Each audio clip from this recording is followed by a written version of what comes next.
Hey hi hello besties, welcome back to my channel.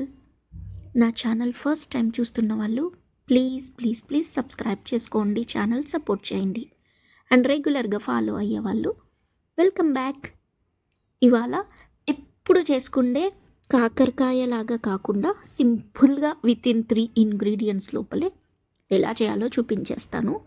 So రెసిపీలోకి వెళ్ళిపోదామా. ముందుగా oil ఎక్కువగా వేసుకొని అందులో ఇలా అర్ధచంద్రాకారంలో కట్ చేసుకున్న కాకరకాయ ముక్కలు ఒక 15 మినిట్స్, కంపల్సరీ ఒక 15 మినిట్స్ ఇలా ఫ్రై చేయండి. సో దట్ చేదంతా వెళ్ళిపోతుంది. ఇలా ఫ్రై చేయలేని వాళ్ళు ముందుగానే కట్ చేసి కొద్దిగా ఉప్పు అండ్ పసుపు రెండు వేసేసి బాగా కలిపి కాసేపటి తర్వాత నీళ్ళన్నీ వచ్చేస్తాయి కదా, జారిపోతాయి కదా, అవన్నీ వంపేసుకోండి. సో అలా అయినా ఓకే. నేనైతే ఈ ప్రాసెస్ని ఫాలో అవుతున్నాను.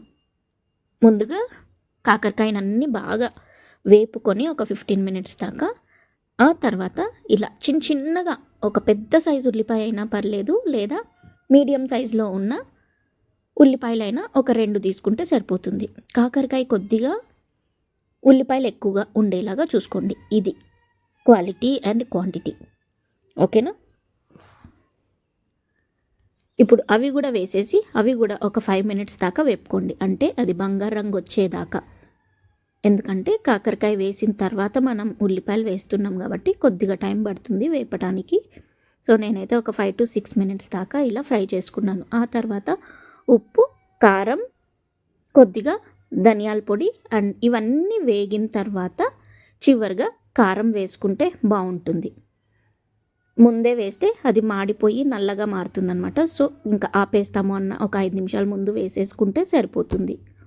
నేను ఉప్పు కూడా చివరిలోనే వేసుకున్నాను, బట్ ఇక్కడ చెప్పడం మాత్రం వేరేలా చెప్తున్నాను మీకు. సో వంట చేసే వాళ్ళకి ఏది ఎప్పుడు వేయాలో ఆటోమేటిక్గా తెలిసిపోతుంది కాబట్టి మనం పెద్దగా ఎక్స్ప్లెయిన్ చేయాల్సిన అవసరం కూడా ఉండదు. సో ఇదండి ఫైనల్గా.